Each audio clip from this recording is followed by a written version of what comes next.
Every year, millions of people land in Thailand absolutely certain they've done their research. They've watched the videos. They've read the blogs. They've got a list of temples, a list of street food, and a deeply optimistic idea of how much ground they can cover in 10 days. They've booked Bangkok, Chiang Mai, and at least one island, because obviously you need a beach, and they've allowed approximately 45 minutes of buffer between a domestic flight and a long-tail boat departure. Thailand is going to be fine, they think. Thailand, for the record, is always fine. Thailand is extraordinary. It is one of the most rewarding travel destinations on Earth precisely because it offers so much, so accessibly, at a price point that makes most other countries look like they're not even trying. But that accessibility is also the trap, because Thailand is easy to visit and genuinely difficult to see well, and the gap between those two things is where most mistakes live. Here's where they start. The itinerary problem in Thailand is structural.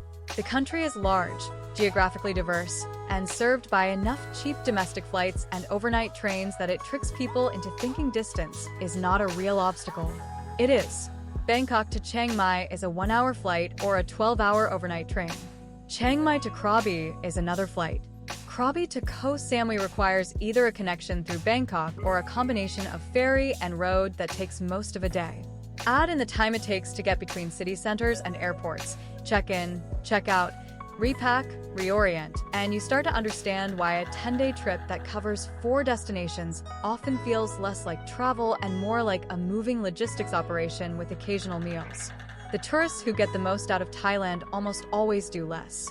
2 regions, maybe 3. Enough time in each place to stop consulting Google Maps for every decision.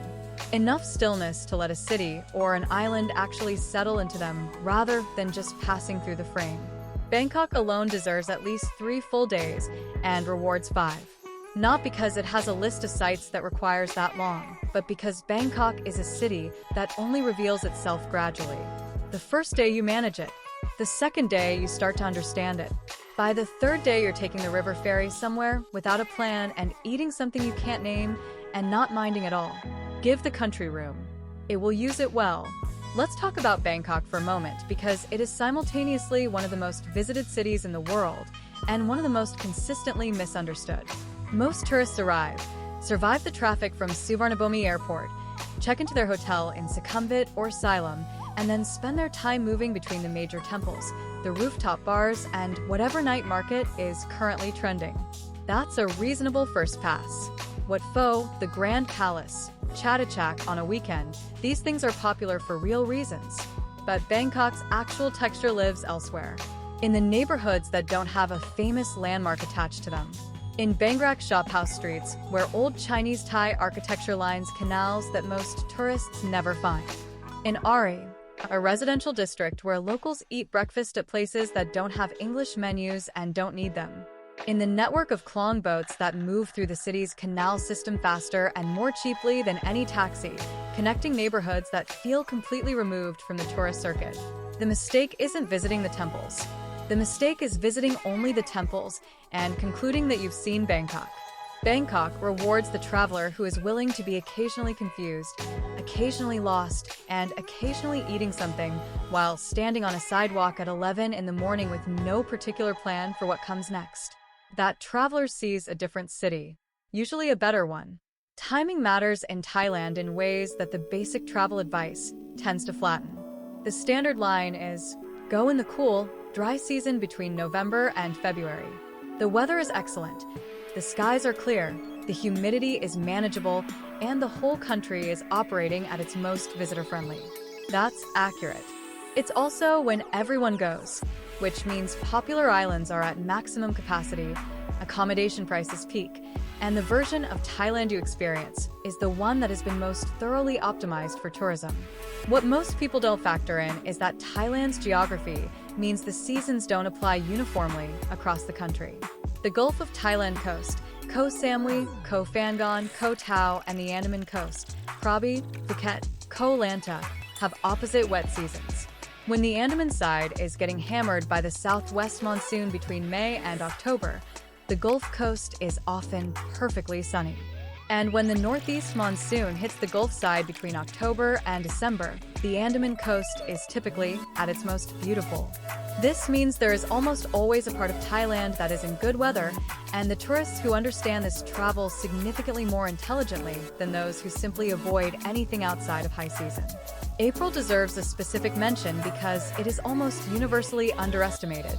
It's hot, genuinely, aggressively hot, the kind of heat that reorganizes your day around shade and cold water, but it's also when Songkran happens. The Thai New Year Water Festival, celebrated across the country in mid-April, is one of the most joyful public events in Southeast Asia. Cities transform. Strangers drench strangers with a level of collective enthusiasm that is completely disarming. Chiang Mai does Songkran with a particular intensity that people who've experienced it tend to describe as one of the best days of their traveling lives. If you go in April knowing what you're signing up for, it's spectacular. If you show up in Chiang Mai on April 13th having somehow not heard about Songkran and wearing a shirt you care about, that's a different story. Now to the thing that costs people more money and more time than almost anything else in Thailand, the tourist price problem. Thailand operates on a dual pricing system in many contexts. Entrance fees at temples and national parks often have one price for Thai nationals and a higher price for foreigners. That's official, transparent, and honestly reasonable given the income difference. It's worth knowing about but not worth getting worked up over. The less transparent version is what happens in markets, with Tuk-Tuks, and in any transaction where the price is not displayed and the opening number is determined by who's doing the asking. A tuk-tuk from Khao San Road to the Grand Palace should cost somewhere between 40 and 60 baht if you negotiate firmly and know the real distance. The opening offer is often 3 to 5 times that. The taxi that insists the meter is broken is not having a mechanical problem.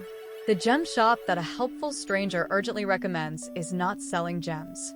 None of this is unique to Thailand. But Thailand does it with enough charm and enough convincing strangers that tourists get caught more often than they expect. The fix is not paranoia. The fix is information. Know approximate prices before you negotiate. Use Grab, the Southeast Asian rideshare app, for any journey where you want a transparent, fixed price, and zero theater.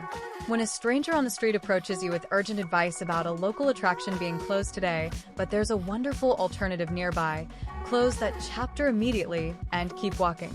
The attraction is open. There is no alternative. There is only a commission. Knowing this in advance turns it from a frustrating experience into an almost entertaining one. Almost. Food is one of the great joys of any time in Thailand, and it is also where a surprising number of tourists go quietly wrong. Not because Thai food is inaccessible, it is among the most approachable cuisines in the world, but because tourists systematically underuse it by sticking to pad thai and green curry on the logic that they know what those taste like and that feels safe. Thai cuisine is one of the most regionally diverse in Asia. What you eat in Chiang Mai has almost nothing to do with what you eat in Bangkok, which has almost nothing to do with what's on the table in the south. Northern Thai food, khao soi, sai oua, nam prik nom, is earthy, herb-heavy, and completely different from the coconut and chili profile most people associate with Thai cooking. Southern food is fiery in a way that is not a gentle suggestion. Bangkok eats everything, absorbs every influence, and contains multitudes. The other food mistake is eating exclusively in restaurants that have English menus displayed at the front. Those places are fine.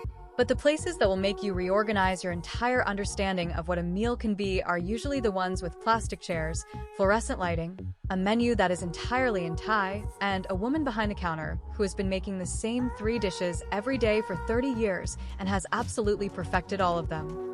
Point at what the table next to you is having. Use Google Translate's camera function on the menu. Accept that you might not know exactly what's coming. It almost always works out. There is a temple problem in Thailand that nobody likes to say out loud, but most experienced travelers quietly acknowledge. Thailand has an extraordinary number of temples. What this, what that. Gold and orange and intricate and ancient and genuinely beautiful. And after visiting 4 or 5 of them in quick succession without much context for what distinguishes one from another, A phenomenon sets in that travel writers sometimes call temple fatigue, and which is really just the brain's very reasonable response to being shown the same category of remarkable thing too many times in too short a window. The solution is not to skip temples. Some of Thailand's temples are genuinely among the most significant religious and architectural sites in Asia and deserve real time and real attention. What Phra That Doi Suthep outside Chiang Mai? What Rome Kun, the White Temple near Chiang Rai? What Mahathat in Ayutthaya, where a stone Buddha head is famously cradled in the roots of a banyan tree with a kind of impossible serenity? The solution is to be more selective and more present. Visit fewer temples. Read something about each one before you go. Arrive early before the groups, when the light is different and the atmosphere is closer to what the place is actually for. Sit for a few minutes without taking a photograph. Let the place exist as something more than a backdrop. Thailand's temples are not a checklist. They're an invitation to slow down inside a living religious culture that has been here for centuries and will be here long after the tourism industry has rearranged itself 3 more times. One last thing, and it's the one most travel content skips because it's uncomfortable to say directly. Thailand has rules. Not the vague cultural sensitivity rules that every destination nominally has, but specific, enforced, serious ones, and several of them catch tourists off guard in ways that range from embarrassing to genuinely consequential. Disrespecting the monarchy is not a gray area. The lèse-majesté laws are real, they are applied, and the appropriate response is simply to be thoughtful about what you say and where you say it. This is not difficult. It requires only basic awareness. Dress codes at temples are enforced, not suggested. Covered shoulders and knees are required. Most temples have sarongs available at the entrance for people who arrive unprepared, but arriving unprepared is the kind of small disrespect that accumulates. Drugs are treated with a severity that surprises many Western tourists. Thailand has liberalized its cannabis laws in recent years in ways that are still evolving and vary by context, but harder substances carry penalties that are not comparable to what tourists might be used to at home. This is not a place to test, and the general principle underneath all of this. Thailand extends extraordinary warmth to visitors, and that warmth has limits that are worth knowing.